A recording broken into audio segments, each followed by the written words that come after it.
The night before the engagement announcement, the ocean sounded like a warning that had arrived too early. It did not roar or rage.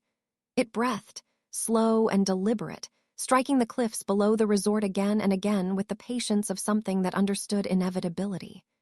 From the highest terrace, the lights of the city flickered through sheets of rain, distant and fragile, as if they could be extinguished with a single decision. Evelyn Rowan stood there alone, aware with sudden, frightening clarity that if she stepped forward, nothing in her life would stop her from falling. The thought did not feel dramatic. It felt precise, like a memory she had not yet lived. The coastal city in the northeastern United States had always sold permanence. Brick buildings, iron railings, streets named after men whose mistakes had been forgiven by history. It was a city that rewarded appearances and punished disruption. The Rowan night wedding was designed to become its newest monument, a ritual meant to reassure investors, donors, and voters that order still existed. Rain soaked the streets for days without pause, blurring edges and muting color, but the schedule never changed. Flowers were delivered, security teams rehearsed routes, and black vehicles arrived with mechanical regularity. The storm did not delay anything. It only made the spectacle sharper. Evelyn moved through the preparations like someone walking through a fire drill in a building she no longer recognized. She wore custom-tailored coats, smiled for cameras, accepted congratulations with practiced warmth. No one questioned her composure. She had learned long ago that perfection was the safest disguise. Her face revealed nothing of the constant tension beneath her skin, the awareness that this life had been constructed carefully enough to collapse all at once. She had buried another life years before, somewhere far from the ocean. That version of herself had vanished quietly, leaving behind an edited history and a name that no longer existed on official records. Evelyn Rowan was a replacement, refined and polished, built for stability. She had convinced herself that survival justified everything.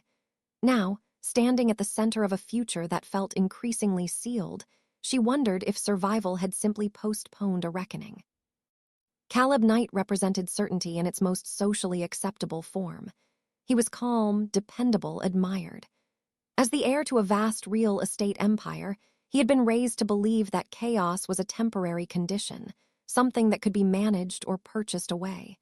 His affection for Evelyn was sincere, expressed through plans and assurances. With him, the future arrived already measured. He offered protection, not passion, continuity instead of risk. It was his mother who made that protection feel like a cage. Vivian Knight carried authority the way others carried perfume, subtle but impossible to ignore. She spoke softly, moved slowly, and controlled outcomes without ever appearing to demand them. Her gaze rested on Evelyn with clinical interest, as if evaluating the long-term durability of an asset. There was no cruelty in her attention, only expectation. Evelyn understood immediately what was required of her. Obedience without complaint, loyalty without deviation, a spotless past that would never threaten the Knight name. Vivian did not need to ask questions. Silence did the work for her, a pause before a response. A glance held a second too long, the implication that anything imperfect would be removed without hesitation. Evelyn felt it constantly, a pressure that tightened whenever the word legacy entered the conversation. The wedding week unfolded with relentless precision. Rehearsal dinners, charity appearances, church walkthroughs. Every moment was documented, curated, optimized. Evelyn performed her role flawlessly, yet with each passing hour, the sense that she was disappearing inside it grew stronger. The life she had built was becoming airtight, leaving no space to breathe. The fracture appeared the night Nathan Gray returned. He arrived quietly, without ceremony, as if slipping back into a place that had never fully let him go. He did not match the aesthetic of the Knights or their guests. There was nothing polished about him, nothing rehearsed.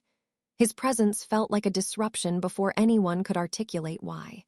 He was lean, marked by years away, carrying an intensity that did not soften when he smiled. Nathan had grown up alongside Caleb, close enough to witness privilege without inheriting it. Where Caleb had learned control, Nathan had learned awareness. He noticed patterns, moods, the spaces between words.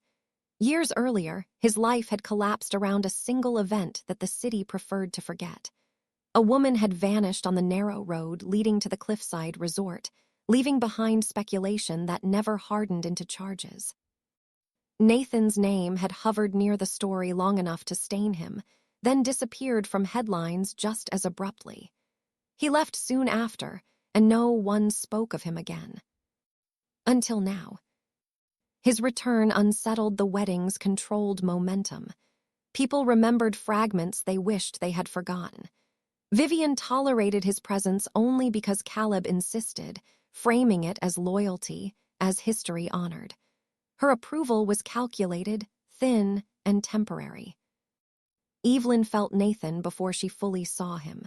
During a rehearsal dinner, she sensed his attention across the room, steady and unguarded. When their eyes met, there was no flirtation, no visible interest. There was recognition. It disturbed her more than admiration ever could. He looked at her as if he were searching for something beneath her surface, not out of entitlement but familiarity. Their interactions were minimal, constrained by circumstance, yet each encounter left a residue.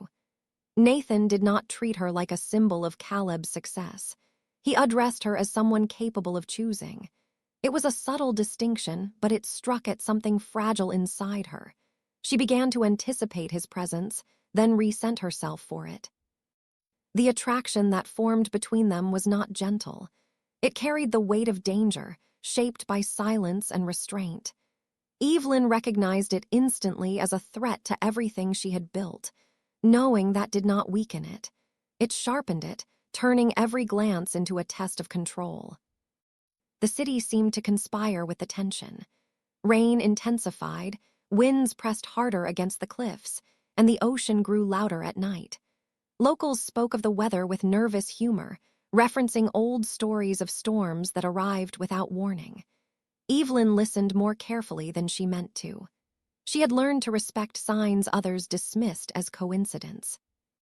By the time the church rehearsal arrived, her focus had begun to fracture. The interior of the building felt oppressive, its shadows deeper than before. As she walked the aisle during a practice run, something pulled her attention upward. The stained glass windows filtered gray daylight into bruised colors, depicting familiar saints and symbols. One panel, however, carried a shape that did not belong. It was small, embedded within a larger pattern, easy to overlook. Yet Evelyn recognized it instantly. Years earlier, while scrolling through archived news articles late at night, she had seen the same symbol scratched into a road sign in a police photograph tied to the cliffside disappearance. The image had stayed with her without explanation. Now it stared down at her, refracted through colored glass. Her breath caught.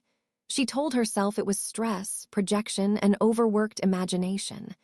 But the longer she looked, the more certain she became. That symbol had not been placed there by accident. It was either a warning or a confession. She left the rehearsal shaken, her composure strained to its limit. The evening continued regardless, filled with controlled laughter and curated charm. When she finally returned to her room overlooking the ocean, exhaustion pressed heavily on her shoulders. Her phone vibrated on the bedside table. The message came from an unknown number. There was no greeting, no explanation, only a set of coordinates and a sentence that stripped the air from her lungs. It promised truth about the man she was about to marry and instructed her to come alone, that night, to a place locals called Gray Hill. Gray Hill was the stretch of road near the cliffs where the woman had vanished years earlier. The place no one named unless forced to. The place tied irrevocably to Nathan Gray. Evelyn stared at the screen as rain traced thin lines down the glass behind her. For a moment, she considered deleting the message, choosing safety, choosing silence. She had survived by doing exactly that. but the symbol in the church window burned in her mind, and the sense that her life was being steered toward something unavoidable tightened in her chest. Outside, the ocean continued its patient assault on the cliffs. Evelyn dressed without sound, her movements precise, controlled. She did not tell anyone where she was going. As she stepped into the rain, the city felt suspended, as if waiting to see what she would choose. The engagement, she realized with chilling certainty, had already sealed her fate. What waited on the road ahead would decide whether she survived it. The message did not feel like an invitation.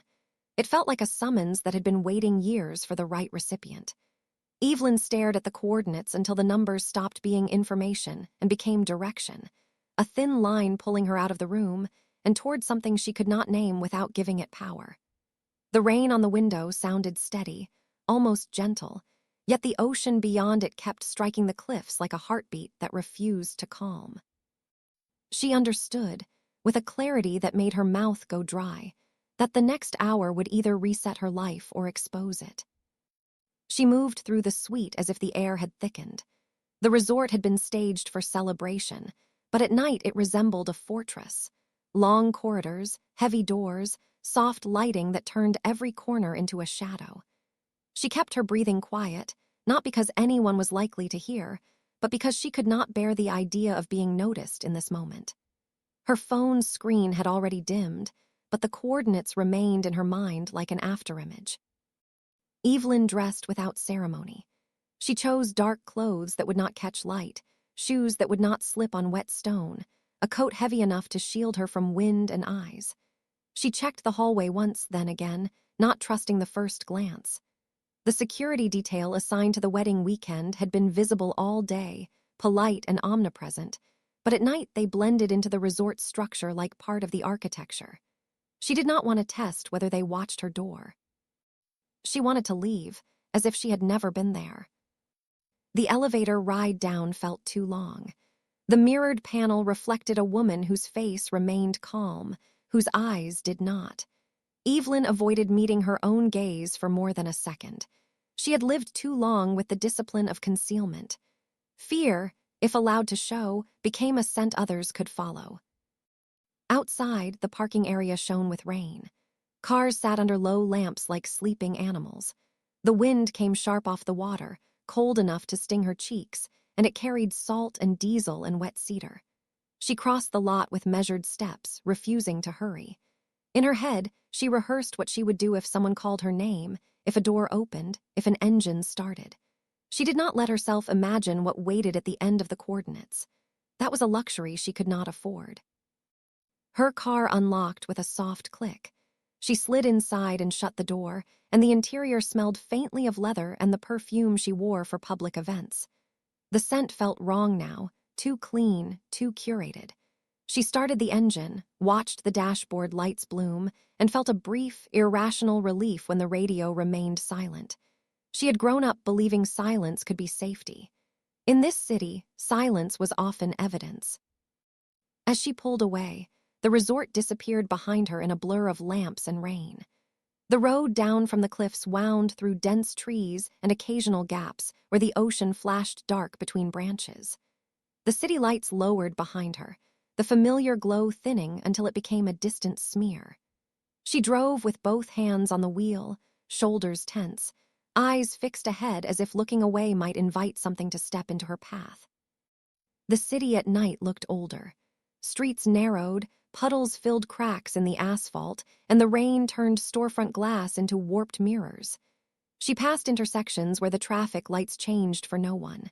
She passed bars still open, neon signs leaking color into the wet. She did not stop, did not slow, did not look at the figures under awnings. She felt as though she had stepped outside the wedding week's protected reality and into the city's true body, where power and faith and money were only costumes people wore by day. Gray Hill was not a place people visited accidentally. It was a name said with a shift in tone, half joke, half warning. It belonged to the stretch of road that cut along the cliffside beyond the last residential streets, where the land rose and then dropped, where cell signals fractured, where compasses acted oddly and radios hissed without reason.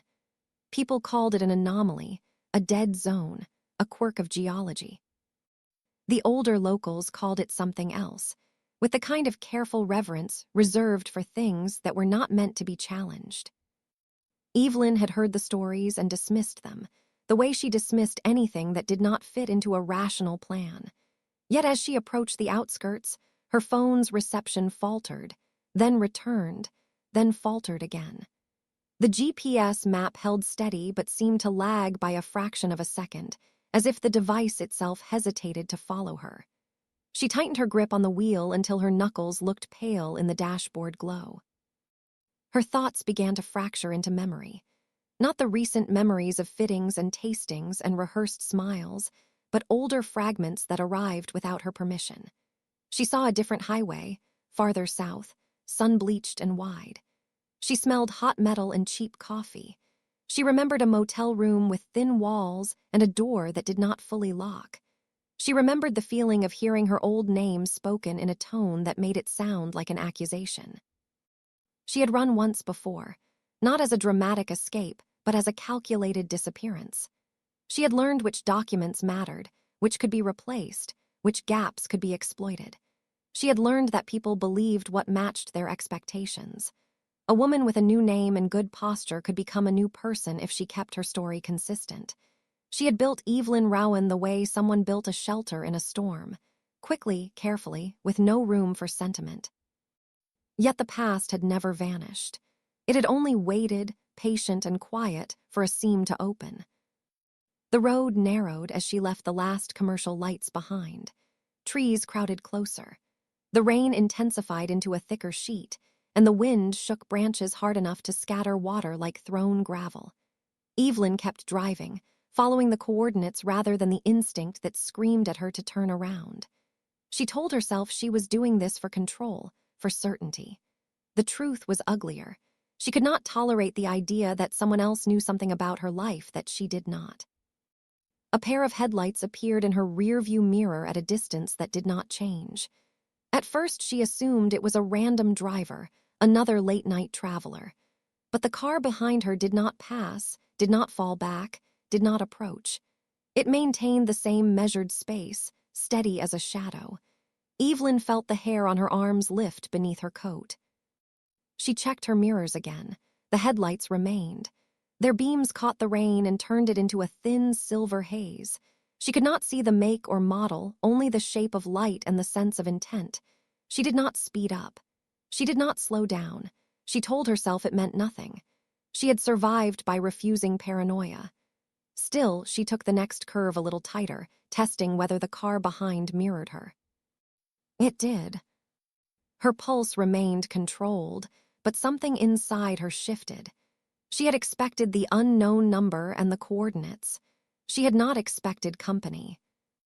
As the road climbed, the air seemed to change. The temperature dropped abruptly, and the rain turned colder, denser, as if the sky had lowered. A strange brightness began to creep into the cloud cover ahead, not the yellow of city lights, but a pale, washed illumination that made the trees look sharper and the wet pavement look almost white.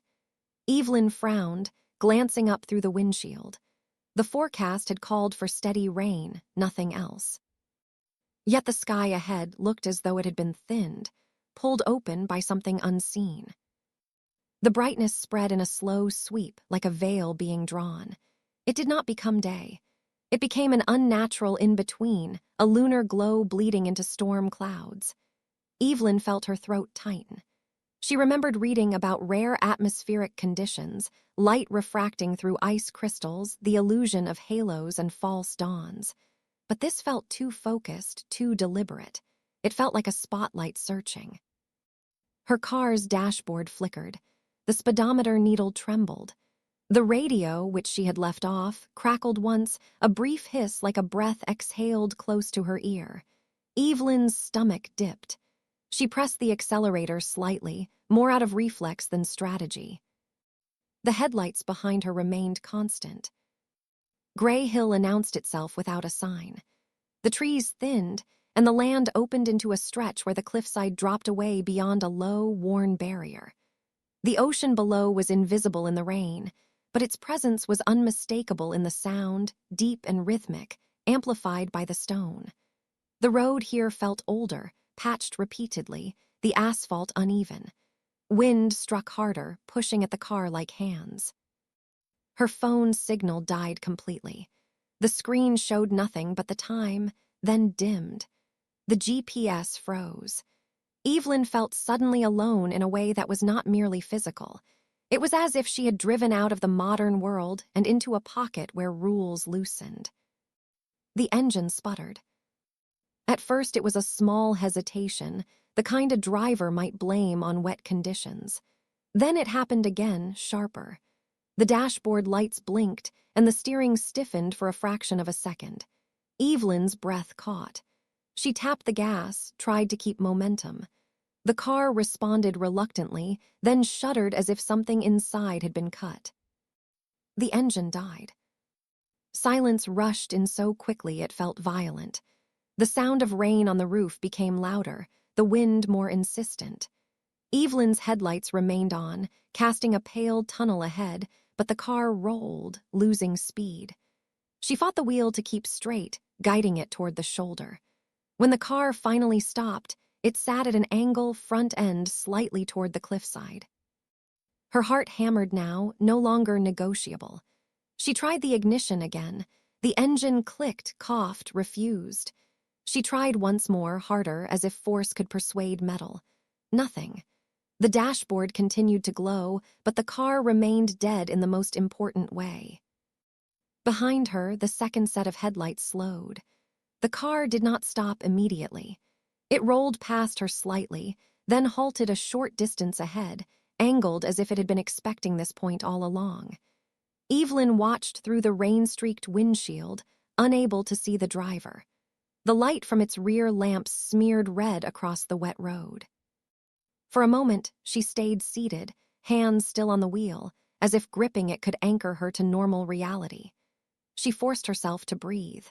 She considered calling someone, but her phone had no signal. She considered locking the doors, but she was already inside a glass box.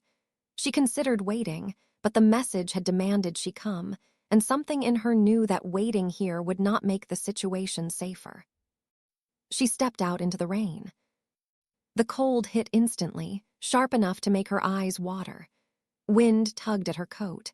The road smelled like wet stone and sea salt. She walked forward carefully, shoes sliding slightly on slick pavement. The car ahead remained still. Its headlights threw light down the road beyond it, illuminating mist and the ghostly outlines of roadside brush. That was when she saw the figure. It stood farther ahead, just beyond the reach of her car's beams, caught in the other vehicle's light in a way that made it look almost flat, like a cutout. The figure wore something pale, fabric clinging in the rain, long and bridal in silhouette. It faced away from her, shoulders slightly hunched as if listening. Hair, dark and wet, hung down its back. Evelyn froze. Her mind tried to label what she saw, to force it into the shape of reason. A person, a prank, a drunk, a bride from another event, but the logic collapsed under the weight of the setting. There was no reason for anyone to stand here, on this road at this hour, dressed like that. She took a step forward anyway, not because she believed it was safe, but because she could not tolerate not knowing. The figure did not move. Rain streamed off its shoulders. The pale fabric glowed faintly under the unnatural light. Evelyn's breath became shallow. She felt the pull of the scene like gravity. Her thoughts narrowed to one question: who was it? She raised a hand slightly, as if reaching could bridge the distance without committing her body. Then she heard tires on wet asphalt behind her. A car approached fast, its engine sound sharp through the wind. Evelyn turned her head, and her stomach dropped. A third set of headlights cut through the rain, brighter and higher, the beams wide and aggressive. The vehicle came from the curve behind her, closing distance too quickly for comfort. The car that had been shadowing her shifted. It moved, pulling slightly forward and to the side, as if preparing to block. Evelyn recognized the intent too late. The third vehicle did not slow enough. Everything compressed into seconds. Headlights flared, reflections exploding across the wet road. Wind screamed. The pale figure ahead blurred. Evelyn's body reacted before her mind did, stumbling backward, arms lifting instinctively. The sound of braking came too late, a high, skidding shriek. Metal struck metal with a heavy, sickening force that did not need gore to be terrifying. The impact sent a shock through the air, a physical punch that vibrated in Evelyn's bones. She felt herself thrown sideways. The world spun into rain and light and dark. The ground rose up. Cold flooded her palms as she hit the pavement, then her shoulder, then the back of her head. The pain arrived in flashes rather than a clean line. Sound distorted, as if someone had shoved cotton into her ears. The ocean roared beneath it all, steady and indifferent. For a moment, everything went black. When consciousness returned, it came in fragments. Rain on her face, the taste of metal at the back of her throat. A distant alarm sound, muffled, maybe a horn. She tried to inhale and felt her chest protest, not broken but bruised. She opened her eyes and saw only blurred light, halos smeared by water and tears. She attempted to sit up and discovered her body did not respond the way she expected. It was not only injury. It was weight, distribution, a strange heaviness in places that should have been lighter. Her hands pressed against the ground and looked wrong. The fingers were thicker, the nails different, the skin tone slightly altered in the cold light. She blinked hard, certain her vision was distorted. Her voice, when she tried to speak, did not sound like her. It came out lower, rougher, the shape of it unfamiliar in her throat. Panic rose so fast it nearly stole her breath. Evelyn forced herself to crawl toward her fallen phone, which lay face down on the wet pavement a short distance away. The screen was cracked but lit. She grabbed it with shaking hands and flipped it over, desperate for the comfort of her own reflection in the dark glass. A woman's face stared back that was not hers. The features were older, sharper, structured with the kind of careful maintenance money bought. The eyes were pale and cold even in shock. Rain streaked across that face, but it remained unmistakable. Evelyn recognized it from photographs, from dinner tables, from the way rooms had shifted around its presence. Vivian Knight looked back at her from the broken screen. The realization hit like a second collision. Evelyn's mind tried to reject it, to insist on concussion, hallucination, anything. But her hands still looked wrong. Her breathing still felt cheu-jede, as if her ribcage belonged to someone else. Her voice, trapped in her throat, did not match her memory of herself. She stared at the reflection until her vision tunneled. Somewhere farther up the road, beyond the smear of headlights and rain, a body moved. A woman, smaller, younger, struggled to sit up near the wreckage. For a brief instant, the turning lights caught her face. Evelyn saw her own features there, wide-eyed and shocked, framed by wet dark hair. Her own body, with her own face, opened its eyes in the rain, and it did not belong to her anymore. Morning arrived without mercy. The storm had thinned into a cold, persistent drizzle, and the world looked scrubbed raw, as if the night had tried to erase what happened on the cliff road and failed. The resort and the city below continued as they always had, indifferent to private catastrophe. The wedding schedule still existed. The guest list still mattered. The church still waited. Somewhere in a kitchen, someone brewed coffee for people who believed they were waking up to a celebration. Evelyn woke inside Vivian Knight. The first sensation was weight and constraint, not pain exactly, but the heavy authority of a body that had been trained to hold itself a certain way. She felt the tightness in her jaw before she even opened her eyes, the subtle ache of muscles that stayed clenched as a habit. When she sat up, she moved too quickly and the room tilted, forcing her to steady herself with hands that did not look like her own. The hands were elegant in a severe way, veins faintly visible, nails shaped with expensive restraint.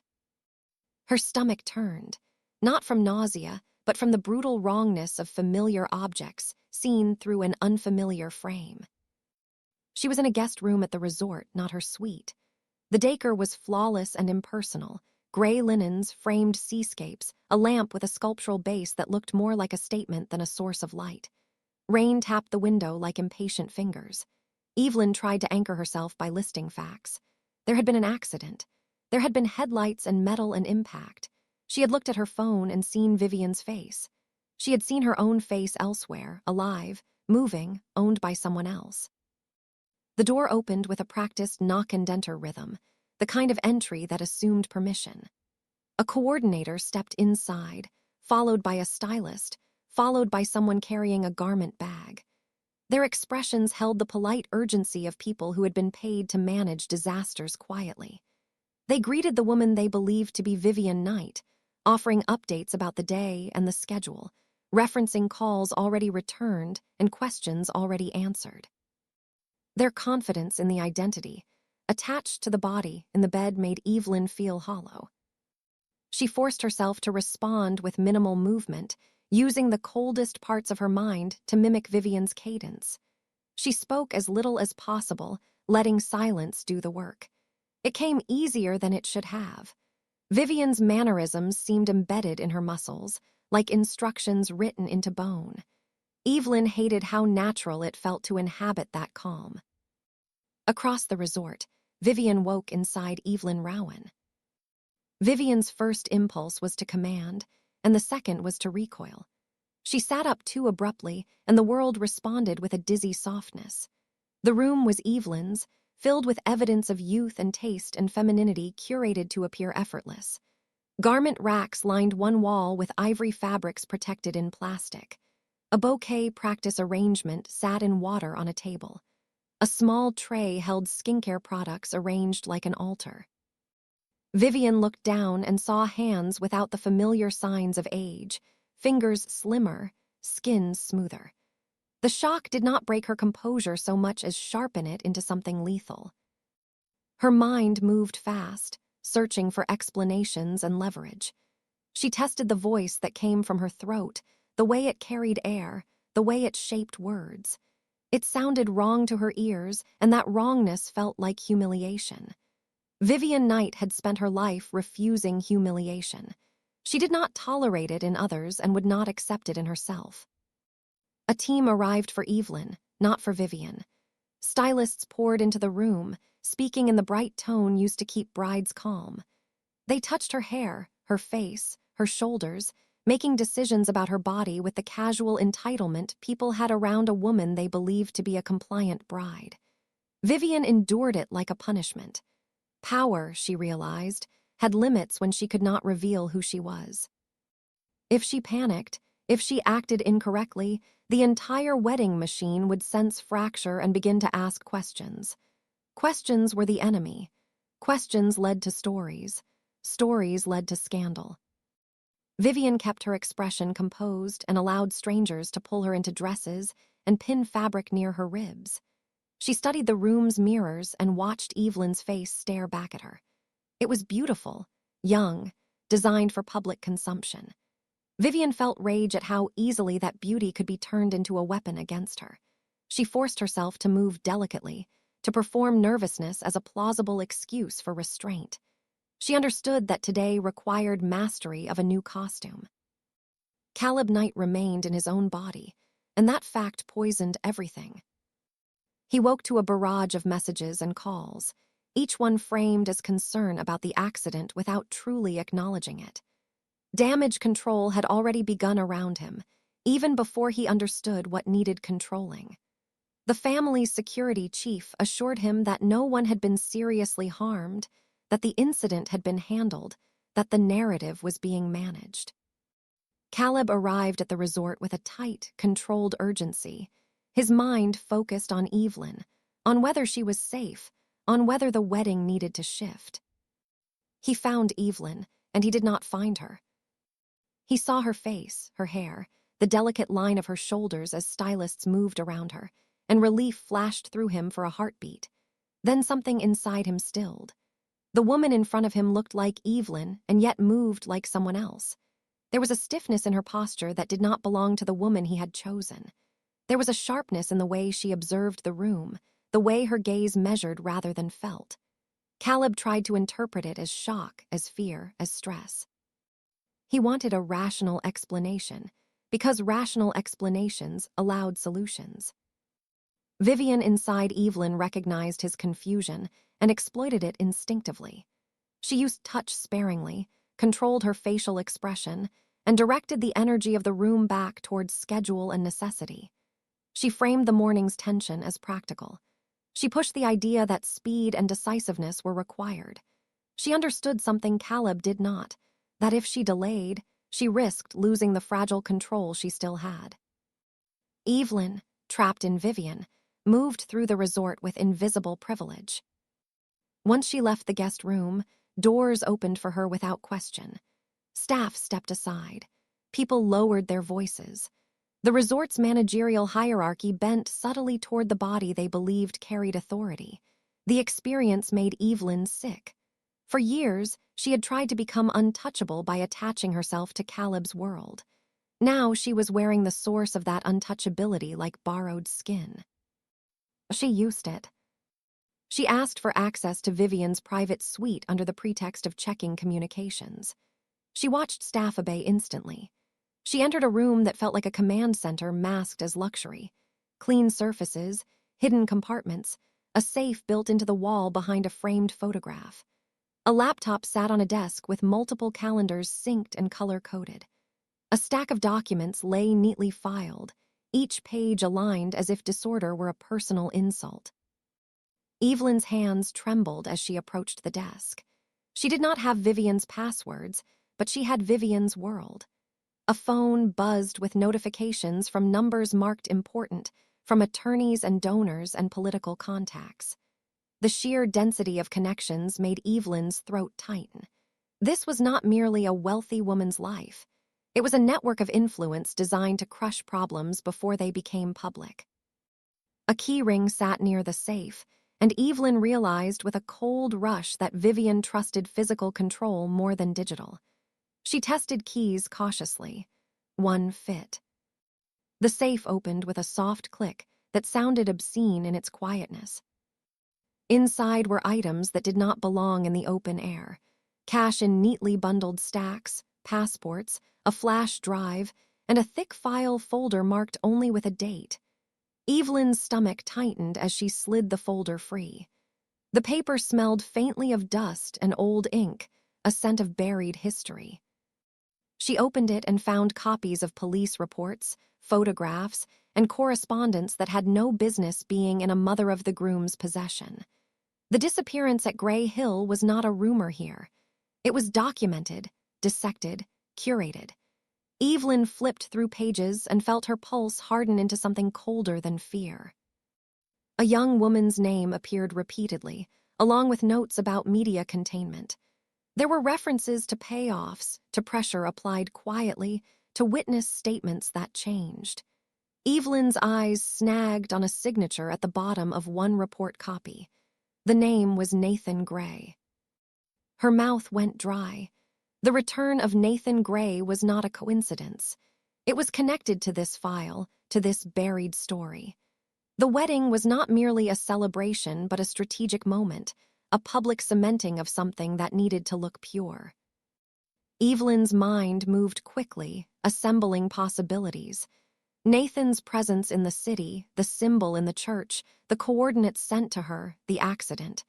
None of it felt random anymore. It felt orchestrated, or at least anticipated. And Nathan was no longer where he should have been. He had been on the road. He had been behind her. He should have been the shadow that caught her before she fell. Instead, he was missing from the resort's bright morning chaos, and rumors moved through staff in careful whispers. There had been a second responder at the accident scene. A member of the security team had taken a harder impact. A man with no public importance, whose name most guests would never know. Nathan woke in that man.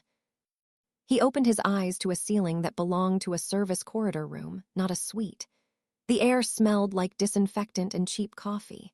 His body felt heavier, his joints stiffer, a faint ache traveling down one shoulder. When he sat up, his hands looked wrong in a different way, larger, rougher, marked by old cuts and calluses. He stared at them with a detached horror, not because he feared ugliness, but because he understood what a body represented in this world. Bodies carried status. Bodies carried permission. He had lost his. A uniform lay folded on a chair. A badge with a generic name rested on top. Nathan picked it up and felt something like nausea. He had spent years living with suspicion and stigma.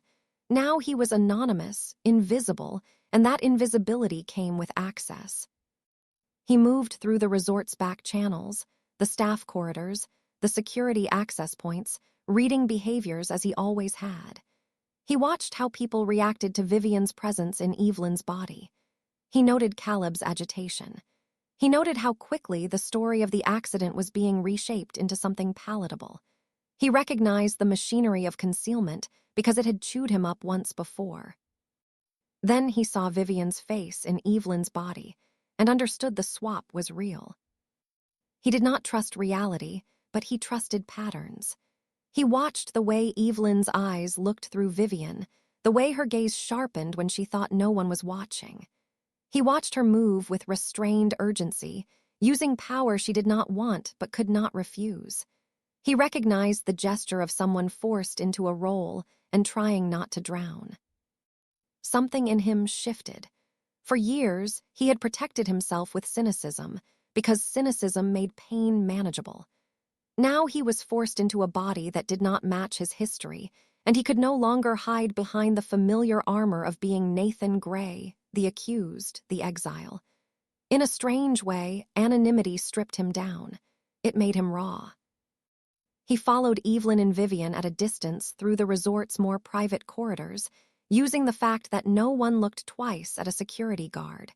He watched her enter Vivian's suite. He waited. He felt the impulse to intervene, to demand answers, to force control. He did none of it.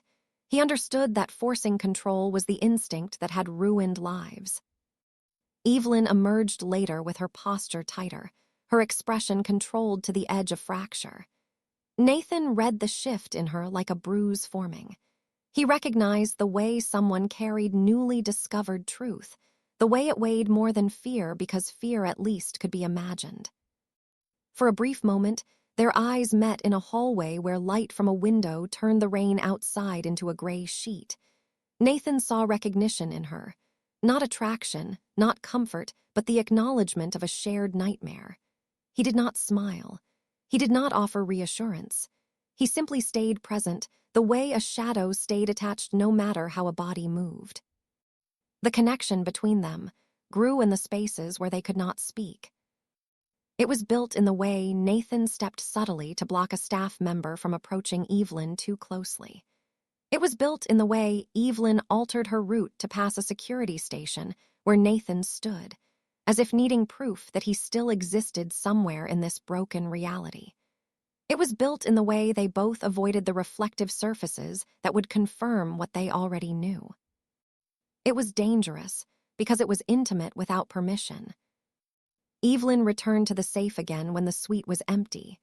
She searched the folder deeper, looking for something specific without knowing what it was. She found letters tucked between reports, pages that felt less official, more personal. One envelope carried Vivian's handwriting. Another carried a law firm's seal. Evelyn's hands shook as she unfolded the most recent letter. It laid out arrangements made years earlier, decisions executed quietly to prevent a scandal that would have threatened the night name. The missing woman had not vanished into accident or chance. The disappearance had been managed. Witnesses had been redirected. Evidence had been contained. The letter did not describe violence in detail, but it did not need to. Its cold logic made brutality implicit. Evelyn understood with sick certainty that Vivian had engineered the removal of a threat the way she handled any threat. Decisively, quietly, without remorse. Evelyn stared at the page until the words blurred. She had been trying to keep her own past hidden, believing secrecy was her greatest sin. Vivian's secrecy was something else entirely. It was a weapon. Evelyn folded the letter carefully, as if care could undo what it revealed. She returned it to the folder, then hesitated. Her instincts screamed to run, to expose everything, to burn the wedding to the ground. Yet she was trapped in Vivian's body, and the world would not believe Vivian Knight suddenly developed a conscience without suspecting manipulation. Worse, the wedding machine was already moving, and any sudden disruption would be framed as hysteria, as stress, as feminine instability. She needed leverage that could survive public scrutiny. While Evelyn fought for leverage, Vivian fought for speed. From inside Evelyn's body, Vivian sensed the danger of delay. People whispered about the accident. Staff looked uneasy. The storm outside made everything feel ominous, as if the city itself expected a scandal. Vivian's mind worked like a blade. She assessed risks, identified threats, and chose the simplest path. She decided to accelerate the wedding.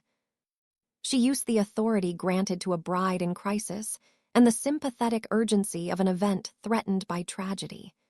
She pushed organizers to compress the schedule, to move the ceremony earlier, to reduce the window in which gossip could grow teeth. She framed it as romantic determination, as resilience, as love refusing to be postponed by an accident. Caleb resisted at first, instinctively sensing wrongness.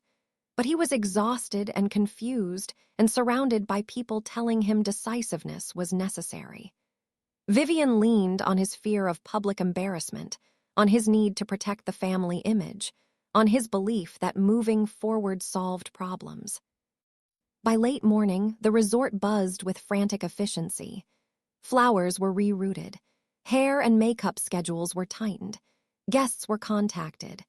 The church rehearsal became preparation. The story shifted from accident to triumph, from disruption to proof of devotion.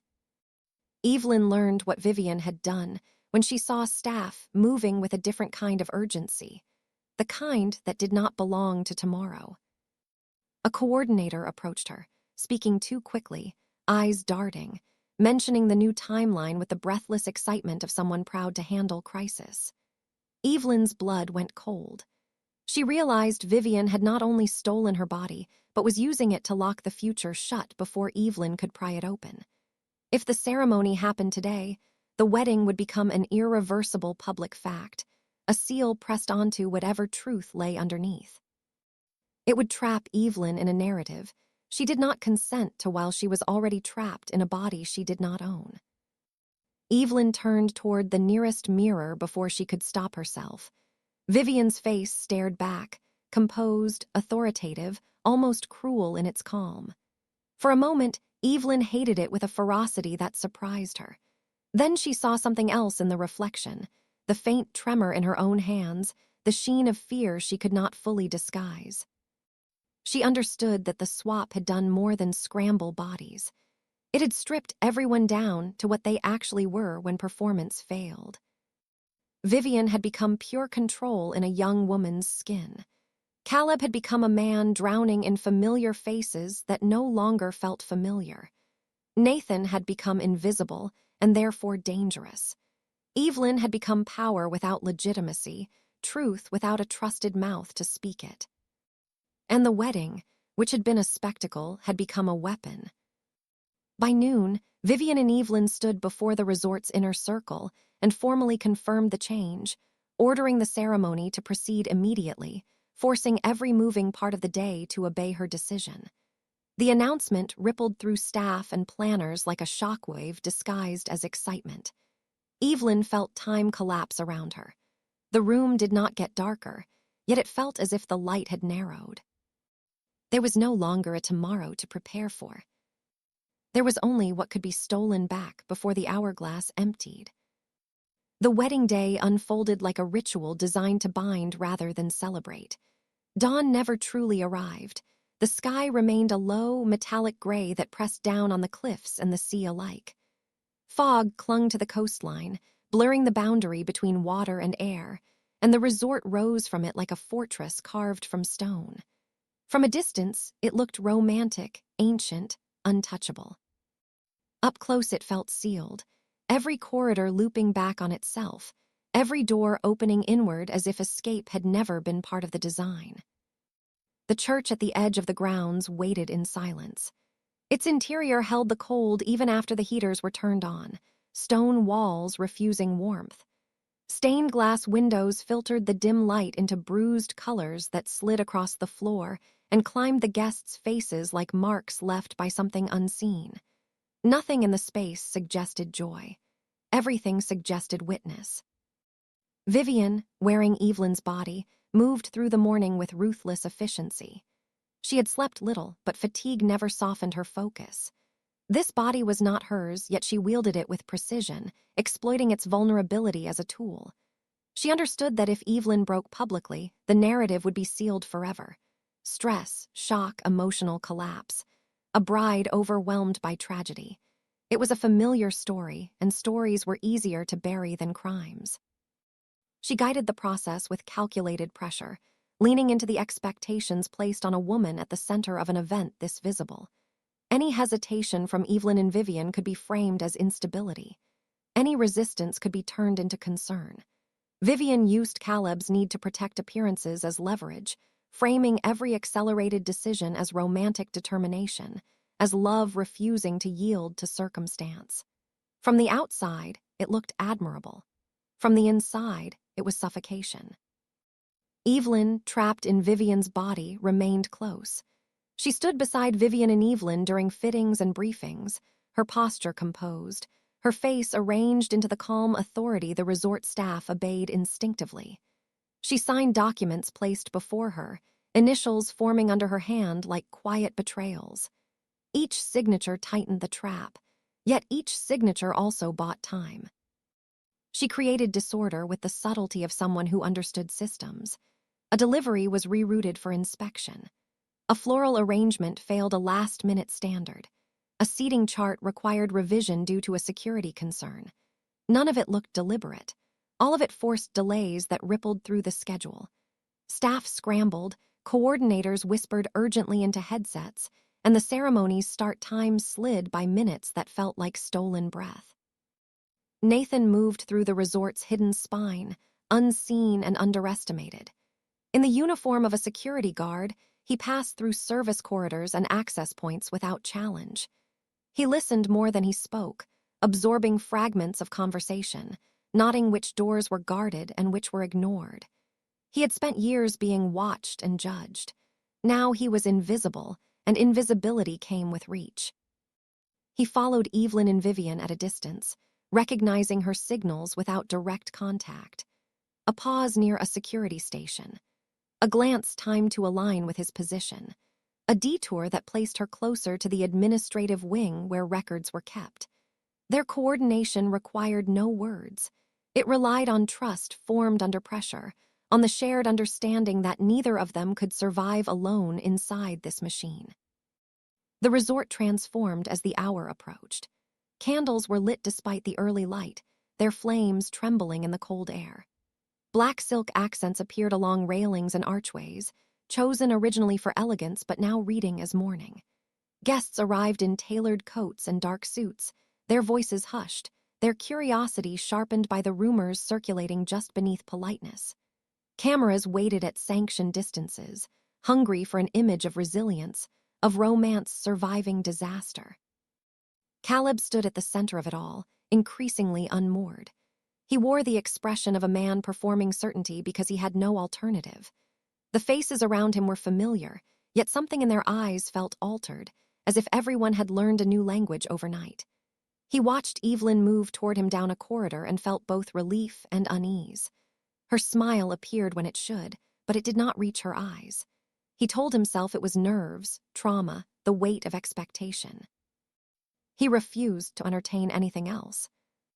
Inside the church, the air thickened as guests took their seats. The stained glass painted their skin in fractured color, red and blue and green bleeding into one another. The altar stood stark and unadorned, less a place of union than of judgment. Music began softly, its notes stretched thin by the acoustics, echoing as if the building itself resisted harmony. Vivian and Evelyn watched it all with satisfaction sharpened by impatience. She positioned herself where eyes could not avoid her, projecting vulnerability carefully measured to disarm suspicion. She made certain to appear fragile without appearing weak, emotional without appearing unstable. She understood performance intimately. She had built her life on it. Evelyn and Vivian felt the walls closing. Each delay she engineered drew attention. Each minute increased the risk that Vivian would counter with something irreversible. She moved closer to the altar under the guise of support, her presence justified by status and necessity. She scanned the church's exits, the security positions, the sightlines. She calculated what could still be done and what had already been lost.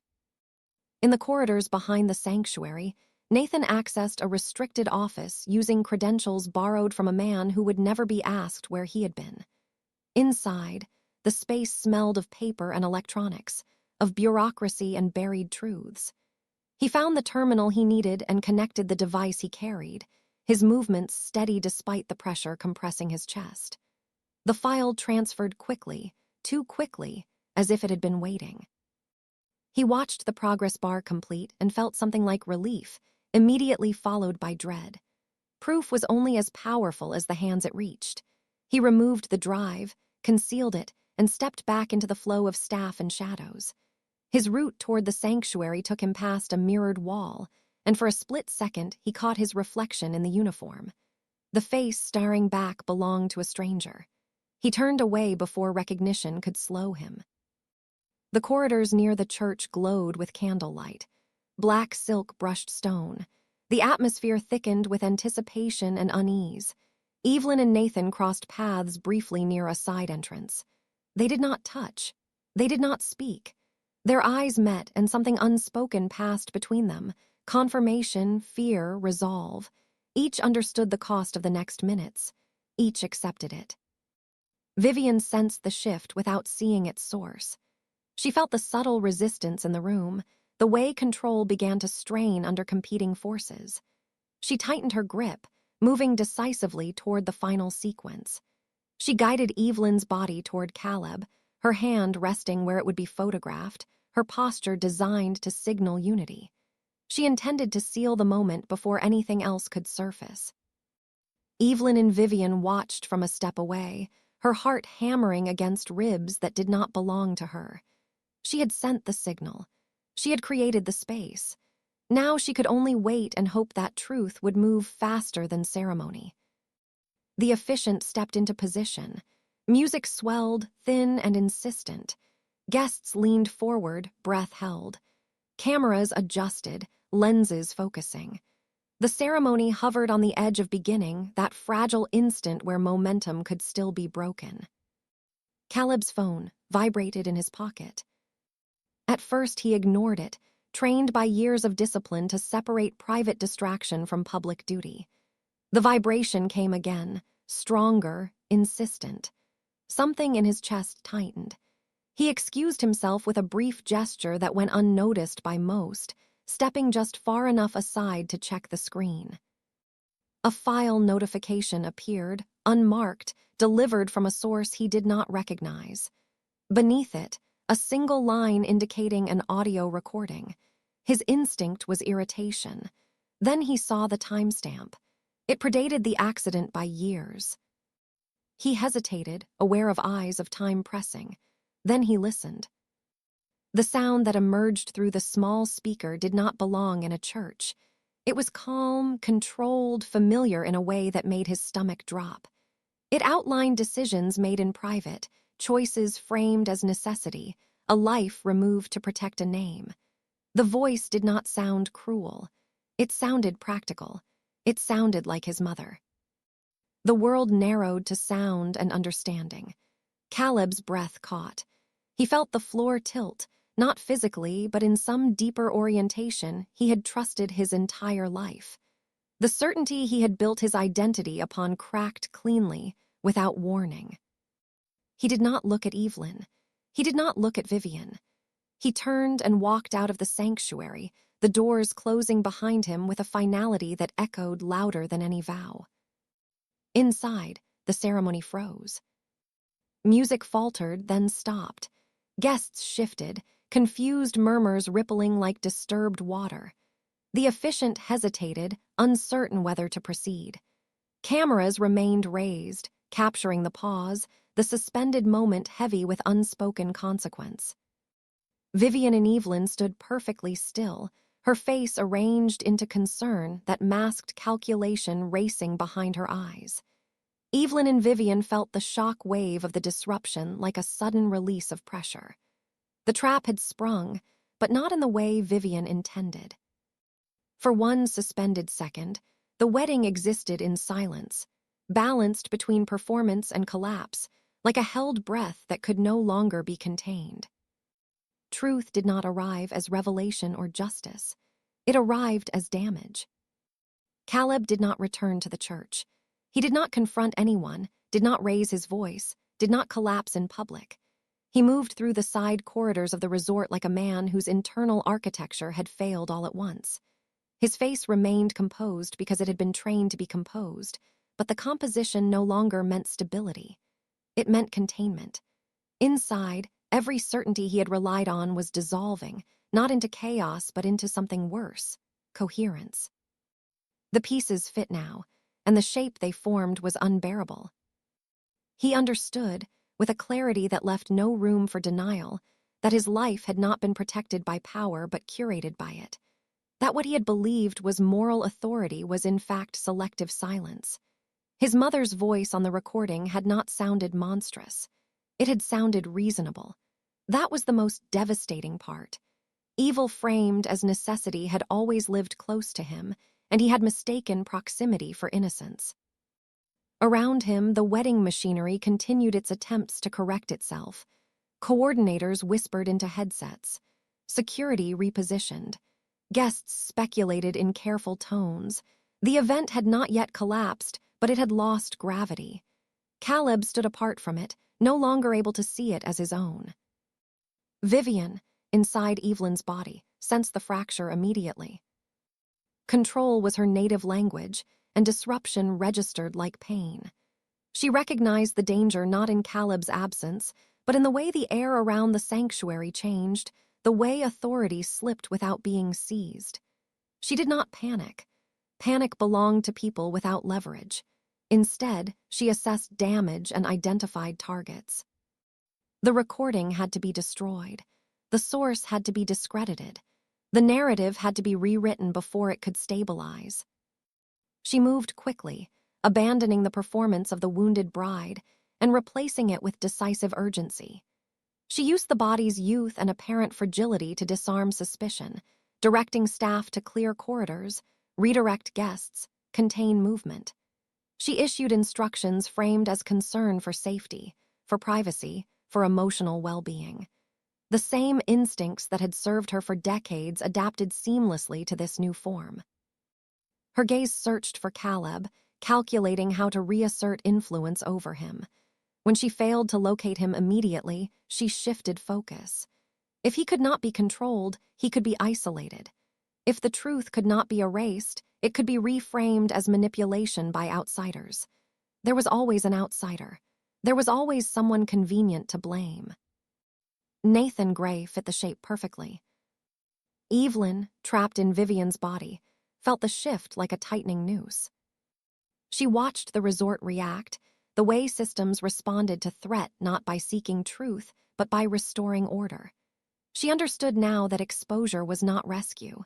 Revealing the crime did not untangle the consequences. It only changed the configuration of danger.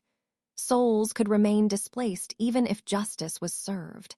Bodies could remain prisons even if names were cleared. She withdrew to Vivian's private office again, ignoring the ache in her borrowed joints, the unfamiliar weight of age and authority. The safe stood open where she had left it, a mouth that had already spoken too much. She returned to the documents not as a detective but as a pattern seeker. The accident on Gray Hill had not been random. The atmosphere that night had been wrong in specific ways. The light, the interference, the precise moment of failure. She began to search deeper, not through the lens of guilt but of recurrence. She found it in the margins. Old clippings, tucked between legal correspondence and financial statements, yellowed with time. Local news articles referencing unexplained incidents on the same stretch of road. Reports of compasses spinning, of vehicles stalling, of people experiencing disorientation, memory gaps, sensations of displacement. The incidents were rare, spaced far enough apart to escape pattern recognition for anyone not looking for one. Every 7 years. Each event coincided with a specific convergence, a magnetic fluctuation in the rock formation beneath the road and a rare atmospheric alignment that bent light without full eclipse. The articles framed it as folklore, as coincidence, as science yet to be fully explained. But the repetition was undeniable once seen. Evelyn felt something cold settle in her chest. The night of the accident had not only repeated history, it had completed a cycle. Nathan, moving through the resort's shadowed infrastructure, had come to a similar realization from a different angle. He had accessed archived security logs, cross-referencing dates and maintenance reports. He noticed the same anomalies: power fluctuations, sensor failures, unexplained delays. He remembered stories from his youth, half-whispered warnings about Gray Hill. He had dismissed them once as superstition.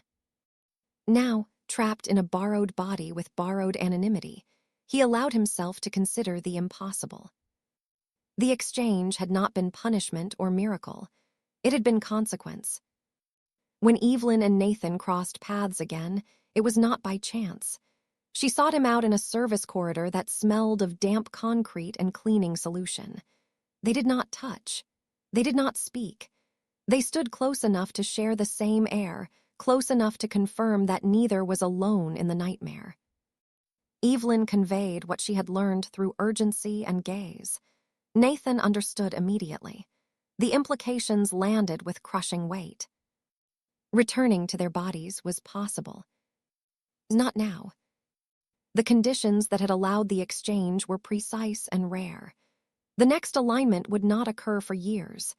7, by Evelyn's calculation.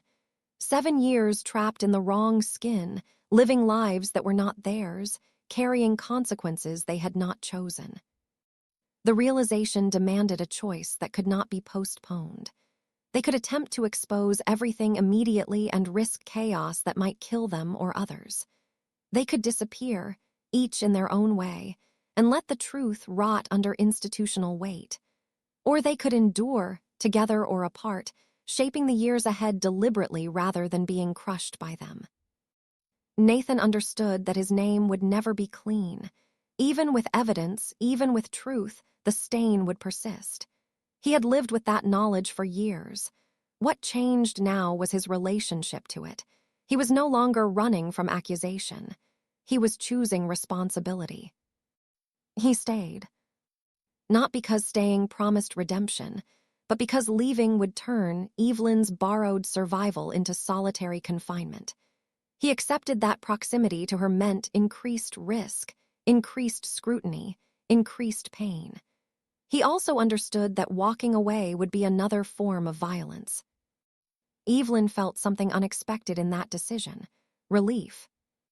For the first time since the engagement, since the accident, since the exposure, she felt unblackmailable. The image of the perfect bride had been weaponized against her, and now it lay shattered. She could not be threatened with exposure because exposure had already occurred. She could not be coerced into silence because silence no longer protected her. Vivian, meanwhile, felt fear for the first time in decades. Inside Evelyn's body, stripped of her familiar instruments of control, she discovered that authority required recognition. Recognition could be withdrawn. Power did not follow her automatically when she wore another woman's face. She attempted to reassert it anyway, accelerating her plan to contain the damage. She attempted to leave the resort. The decision was framed as self-care, as retreat, as a necessary pause before addressing the fallout. She moved quickly, instructing staff to prepare transport, positioning herself for departure before scrutiny could harden. She believed, with practiced certainty, that distance would restore leverage. She was wrong. At the resort's exit, black vehicles blocked the road with quiet finality. Federal agents stepped into the rain, their movements precise, their expressions unreadable. They carried warrants and authority that did not bend to legacy or donation histories. Someone had moved faster than Vivian anticipated. Someone had chosen a channel she did not control. Vivian reacted instinctively, her voice rising from Evelyn's throat in anger and disbelief. The sound that emerged was wrong, pitched for a different body, a different face. It echoed against the stone and rang like a curse misdirected. Evelyn, watching from a distance inside Vivian's body, felt no triumph. She watched as Vivian was escorted away, restrained not by force but by inevitability. She watched the woman who had orchestrated disappearances and narratives reduced to a figure framed by flashing lights, her authority stripped by procedure. Evelyn understood with bitter clarity that this was not restoration. It was redistribution of suffering. Vivian would face consequences, but consequences did not return bodies to their rightful owners. Justice did not reverse the exchange. The prison that mattered most was not built of bars. Evelyn lowered her gaze to her own hands, still Vivian's hands, older and unfamiliar. She flexed her fingers slowly, feeling the weight of years she had not lived but now had to carry. She understood that Vivian's true punishment was not arrest or exposure. It was existence without command. It was living inside a body that would obey another's conscience for years. And Evelyn's punishment was endurance. The price of truth, she realized, was not freedom. It was time. 7 years passed not as a clean arc, but as erosion. Time did not heal the fracture created on Gray Hill. It pressed against it, slowly reshaping the people trapped inside the wrong lives. The world moved forward, indifferent to the unnatural exchange it could not see, and the years accumulated like sediment, heavy and irreversible. Evelyn lived inside Vivian Knight. At first, every morning felt like waking inside a mausoleum. The body carried authority effortlessly, but authority came with weight. Her joints stiffened more quickly. Her reflection aged in ways Evelyn had not earned. The face in the mirror belonged to a woman the world recognized and feared, and that recognition followed her everywhere. Doors opened. Conversations stopped when she entered rooms. Decisions bent toward her presence. She used that power deliberately and without sentiment. The Knight Empire did not collapse after the scandal. It adapted. Publicly, Vivian Knight was framed as a woman altered by crisis, sobered by proximity to ruin. Analysts spoke of her transformation in neutral terms. Investors accepted it as damage control. Evelyn allowed that narrative to stand because it gave her space to work. Quietly, she dismantled structures that had never been meant to survive scrutiny. Shell companies dissolved. Accounts were audited. Long-buried agreements were rewritten or severed. Money moved not to hide mistakes, but to repair them where repair was still possible. The family of the disappeared woman received compensation that could never balance loss but acknowledged harm. Evelyn ensured it came without publicity, without branding, without the insult of charity. Reputation stopped being a shield and became an obligation. The world interpreted these changes as strategy, not conscience. They believed Vivian Knight had recalculated risk. No one imagined a different soul sat behind her eyes. Living in Vivian's body required discipline that bordered on cruelty. Evelyn learned to pace herself, to manage health concerns she had never owned, to attend meetings where her presence alone intimidated rooms. She missed small freedoms most: anonymity, casual touch, the ability to be overlooked. There were nights when the body felt less like a vessel and more like a coffin built to her measurements. Nathan remained close. He lived not beside her in the way society expected, but within reach, constant and unremarkable. To the outside world, he was a consultant, a fixer, a man who had attached himself to the Knight orbit without ever fully belonging. His past followed him like a stain that never washed clean. Evelyn knew that even if truth had come sooner, the world would still have preferred a simpler story. Nathan had learned long ago that innocence did not guarantee absolution. He became her anchor. There was no fantasy in their bond, no public romance, no gestures designed to be seen. Their connection existed in routines, in shared silence, in the understanding that neither could afford collapse. Nathan knew how to read the signs when the weight of the borrowed body pressed too hard on Evelyn's mind. He intervened not with comfort but with presence, reminding her that endurance did not require suffering alone. They spoke rarely of what they had lost. The past was not a place they could visit safely. What mattered was how they survived each passing year without letting bitterness turn inward. They chose each other repeatedly, not because it was beautiful, but because it was necessary. Caleb rebuilt himself elsewhere. After the aborted wedding, he withdrew from public life for a time. Analysts speculated. Friends reached out carefully. He let much of the noise fade. The truth he had learned had not freed him. It had stripped him. He no longer trusted legacy or intention as proof of morality. He learned, painfully, that love could exist alongside harm, and that recognition did not undo damage. He stepped away from the family empire, surrendering influence he had once assumed was his birthright. He pursued work that allowed distance, that did not demand performance. He never married. He carried Evelyn with him as absence rather than possession, understanding at last that loving someone did not entitle him to define their future. Time did not soften the loss. It taught him how to hold it without bleeding outward. Years accumulated. Evelyn watched seasons cycle from behind Vivian's eyes. She marked time through subtle changes, policy shifts, health appointments, the slow recalibration of how others spoke to her. Nathan aged beside her, lines forming that suited him better than youth ever had. Their lives settled into something that resembled stability, though neither mistook it for peace. They counted the years quietly. The anomaly at Gray Hill did not disappear. It waited. Evelyn tracked it obsessively at first, then with practiced patience. She monitored geological reports, atmospheric studies, obscure academic papers that referenced magnetic fluctuation without understanding its consequence. Patterns confirmed what she already knew. The convergence would return. It always did. As the 7th year approached, the waiting changed texture. It sharpened.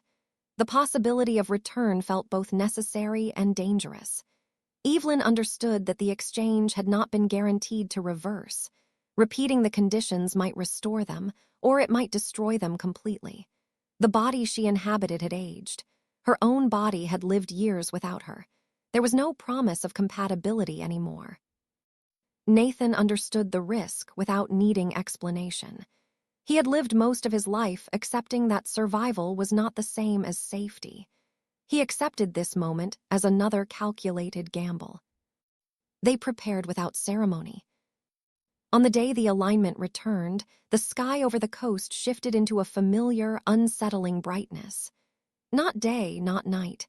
The same pale distortion that had marked the accident 7 years earlier spread across the clouds. Winds picked up. Instruments malfunctioned in subtle ways. The world did not stop. It never did. They drove separately toward Gray Hill as they had before. There was no spectacle this time, no audience, only intention. Caleb returned as well. He arrived not as a participant but as witness. He had been told enough to understand the stakes. He did not try to intervene. He did not ask to be spared pain. He stood at a distance, accepting that some choices could not be shared without becoming diluted. The road looked unchanged. The cliff still dropped away into darkness. The ocean still struck stone with patient violence. Time had not softened the place. It had preserved it. The magnetic pull returned like a pressure behind the eyes. Electronics failed in sequence. Engines stuttered. The sky dimmed further as the moon's shadow slid into alignment, not full eclipse but close enough to drain color from the world. Evelyn felt the borrowed body resist, as if it understood what was about to be taken from it. She tightened her grip on the wheel, heart pounding with fear she did not suppress. She did not want to die here. She did not want to remain trapped forever. She accepted both possibilities without choosing between them. Nathan mirrored her movement at the opposite approach, his hands steady despite the tremor that ran through him. He understood that this moment was not about redemption. It was about consent. They had chosen this risk together. The collision was precise. Metal met metal, force transferred cleanly, light vanished. For a moment that stretched beyond time, the world collapsed into silence. No sound of waves, no wind, no pain, only absence. Then sensation returned in fragments. Cold air, rain, weight shifting. Evelyn opened her eyes. Her hands were hers. The shape of them, the scars she recognized, the subtle asymmetry she had missed without knowing it. Her breath came in sharp gasps as her body remembered itself. Pain arrived fully this time, honest and immediate, anchoring her to reality. She laughed once, involuntarily, at the simplicity of it. Nearby, Nathan stirred. He rolled onto his side, his own body responding sluggishly, as if waking from something deeper than sleep. His hands shook uncontrollably, adrenaline and shock bleeding through him. He did not try to stop the trembling. He let it run its course, the way soldiers did when they returned from places that rewired them. The sky brightened incrementally as the alignment passed. Color seeped back into the world. The anomaly released its grip as if satisfied. Emergency lights appeared in the distance, delayed by interference but inevitable. The world rushed back in, messy and loud. Evelyn sat up fully and felt the ache in her muscles, the weight of 7 years compressed into a single instant of return. She knew without looking that she was not the same woman who had stood on this road before. Her body was hers again, but her illusions were gone. Nathan met her gaze. What passed between them was not relief alone. It was recognition of cost. They had regained their faces, their voices, their physical truth.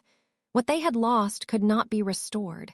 Innocence, simplicity, the fantasy that love could exist without consequence.